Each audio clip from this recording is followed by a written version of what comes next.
Hello guys, आप सभी का स्वागत है एक और नए वीडियो में। और एक चीज यहाँ पर कंफर्म हो चुकी है, अगर आप एक इंडियन फुटबॉल फैन हो जो कि इंडियन फुटबॉल मैचेस देखते हो, चाहे वो यूथ हो, चाहे वो सीनियर टीम हो, चाहे वो मेंस हो या वुमेन्स हो, आपकी जिंदगी में जो खुशी नाम की जो चीज होती है ना, वो बिल्कुल भी नहीं है। और अगर जिंदगी में आपकी खुशी नाम की चीज आएगी तो वो सिर्फ कुछ सेकेंड्स के लिए देगी, है ना। हम बोलते हैं कि भाई जो खुशी थी, है ना, इतनी खुश हुए हम लोग, पूरा दिन हुआ है, पूरे घंटे भर हुए, पूरे मिनट भर हुए। लेकिन इंडियन फुटबॉल में जो खुशी रहती है ना, बस कुछ सेकंड्स के लिए आती है एंड उसके बाद ऐसा कुछ हो जाता है, वो जो खुशी है वो बदल जाती है उदास में एंड पूरा दिन हमारा खराब हो जाता है। ऐसे कुछ हुआ हमारे इंडिया अंडर 17 के साथ in the AFC under 17 Asian क्वालिफायर्स। And यहाँ पर इंडिया अंडर 17 ने एकदम बहुत बेहतरीन तरीके से हमारा जो क्वालिफिकेशन था एएफसी एशियन कप 2025 का, उसको बॉटल कर दिया है। एंड कुल 12 साल के बाद ऐसा पहली बार हुआ है कि जहां पर हम लोग क्वालिफाई नहीं कर पाए हैं। तो आइए बात करेंगे। और एक और इंसिडेंट यहाँ पर सामने निकल के आ चुका है कि क्या यहाँ पर इंडोनेशिया और ऑस्ट्रेलिया ने दोनों ने मिलकर मैच फिक्स किया था सो दैट कैसे कि इंडिया क्वालिफाई ना हो सके। उसके बारे में मेरा क्या कहना है, क्या हमें रोना चाहिए कि ये फिक्स कर रहे, या खुद पे ध्यान देना चाहिए कि भाई खुद कुछ कर लो फिर बाद में दूसरों को बोलो। तो आइए बात करेंगे। तो पहले हम हमारे ऊपर बात कर लेते हैं। तो मैच स्टार्ट होता है, अगर आप बात करोगे मैच गेम प्ले वाइज देखोगे, वो एकदम खराब, है ना। गेम प्ले में कुछ दिख ही नहीं रहा था, वही सब लॉन्ग बॉल्स पे लॉन्ग बॉल्स दिख रहे थे। एंड जो भी हम लोग लॉन्ग बॉल्स डालने की कोशिश कर रहे थे वो सब के सब यहाँ पर, है ना, यूजलेस हो रहे थे। एंड वहां पर उससे क्या हो रहा था कि पोजीशन हम लोग सामने वाले टीम को दे रहे थे थाईलैंड।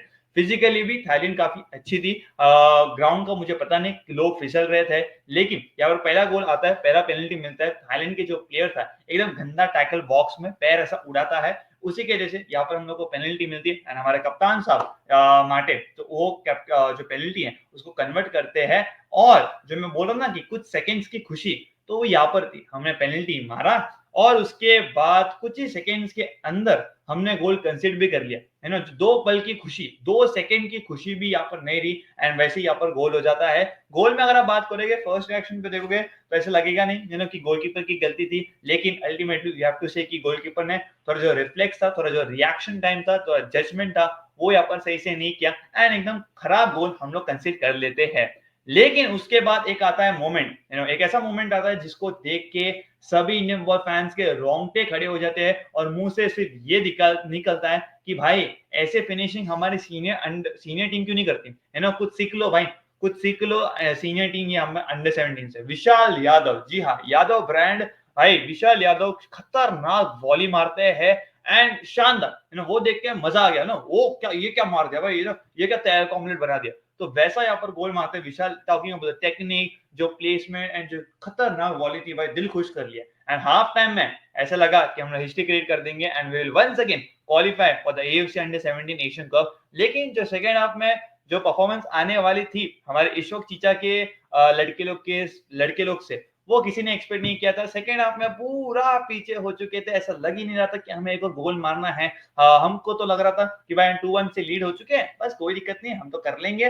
बट वहां पर ही यहाँ पर थाईलैंड अटैक पे अटैक करता रहा, गोल्स पे गोल्स मारे एंड यहाँ पर हम बाहर हो चुके हैं, ना। 3-2 से हम हार जाते हैं। अगर आप बात करोगे वो तो अच्छा है, वो तो अच्छा है कि हमारा जो गोलकीपर था उसने बचा लिया, बिकॉज ये जो 3-2 का स्कोर लाइन आपको दिख रहा है वो 4-2 या 5-2 भी हो सकता था अगर अपना गोलकीपर सेव नहीं करता, है ना। सेकंड हाफ में हमारे प्लेयर्स थक रहे, हमारे प्लेयर्स को क्रैम्प आ रहा है, कोई स्ट्रेचर पे जा रहा है, तो ये दिखाता है कि हमारा क्या क्या मेंटालिटी है। एंड सेकंड हाफ में हमने जरा सा भी ट्राई नहीं किया। मुश्किल से एक या दो अटैक याद रहेंगे मुझे कि जहां पर हमने अटैक किया, अदरवाइज आ जाओ भाई डिफेंड करो, पाक दो बस। अरे यार 2-1 से लीड कर रहे हो, एटलीस्ट खेलो तो सही, एटलीस्ट तब तो दो। हाँ आगे हमारे, है ना, हमारे घर पे बैठ के, खुद के घर पे बैठ के बिगी बिली जैसा डिफेंड कर रहे हो, ऐसा नहीं चलता ना, ऐसा नहीं चलता। और अभी एक चीज तो यहाँ पर मैंने सीख ली है 2 महीने में, चाहे वो इंडिया अंडर 20 हो या चाहे वो इंडिया अंडर 17 हो, इंडियन फुटबॉल से कभी भी यहाँ पर एक्सपेक्टेशन रखने में बंद। बिकॉज हम ना खुद का काम नहीं करेंगे, खुद को जो काम दिया गया है वो काम नहीं करेंगे, लेकिन दूसरों के ऊपर डिपेंड करेंगे, दूसरों से भीख मांगेंगे कि भाई तुम कुछ कर लो सो दैट ऐसा हो जाए। बिकॉज अंडर 20 के टाइम पे हम वही कर रहे थे, आप कुछ कर लो, आप कुछ कर लो, हमारा भला हो जाएगा, हम क्वालिफाई हो जाएंगे। और सेम अंडर 17 के टाइम पे भी वही कर रहे थे। तो ऐसा होता है, तो जब हम खुद का काम नहीं करते हैं, दूसरे पर डिपेंड करते हैं, तो ऐसे ही होता है। एंड आई एम हैप्पी कि हम लोग खुद के, क्योंकि दोनों टाइम हमने खुद के पैर पे कुल्हाड़ी मारी है एंड हम क्वालिफाई नहीं किए हैं। And this is a shame for all the Indian football fans, ठीक है। ये हो जाता है अपना इंडिया अंडर 17 का। उसके बाद हम आते हैं, अब बात यहाँ पर कर लेते हैं कि भाई जो मैच फिक्सिंग था ऑस्ट्रेलिया और इंडोनेशिया का, साफ साफ दिख रहा था ऑस्ट्रेलिया के जो प्लेयर्स थे वो आपस में बॉल कर रहे थे, जरा सा भी ट्राई नहीं कर रहे थे कि भाई हम गोल मार रहे है ना, आपस में ही कर रहे थे और ऐसा लग रहा था कि ये पूरा मैच फिक्स है। इंडोनेशिया नहीं चाहती कि भाई है ना इंडिया क्वालिफाई हो जाए। अब इसके ऊपर मेरा क्या कहना है, आप दिल पे हाथ रख के सोचो, ठीक है, क्या इंडिया के पास चांस नहीं था? क्या इंडिया जीत के ड्रॉ करके थाईलैंड के अगेंस्ट अपना क्वालिफिकेशन पक्का नहीं कर सकती?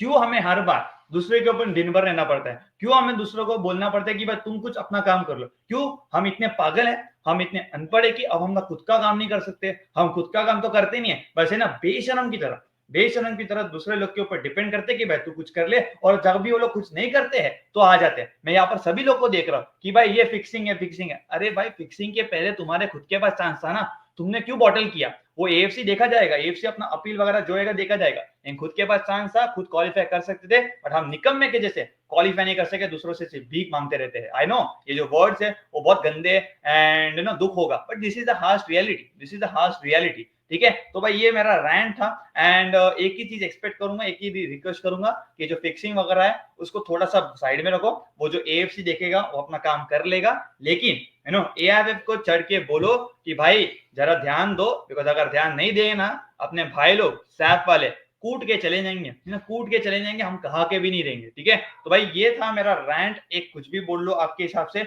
आपका क्या कहना है दोस्तों, आप कितने डिसअपॉइंटमेंट हो हमारे इंडियन फुटबॉल से? Please let me know in the chat section. And या एक रिक्वेस्ट है आप लोग से भाई कि भाई कुछ होप मत रखना, है ना, इंडियन फुटबॉल से होप रखना ही नहीं, बिकॉज जब भी आप होप रखते हो तो ये जो होप है आपका चकनाचूर कर देते हैं। मैं वही करता हूँ, होप कुछ मत रखो, एक्सपेक्टेशंस रखो ही मत। जिस दिन मैच रहेगा हाँ उस दिन खुश रहेंगे, हार गए ठीक है, जीत गए और अच्छी बात है, बस ऐसे कुछ, बिकॉज इनको फर्क नहीं पड़ता।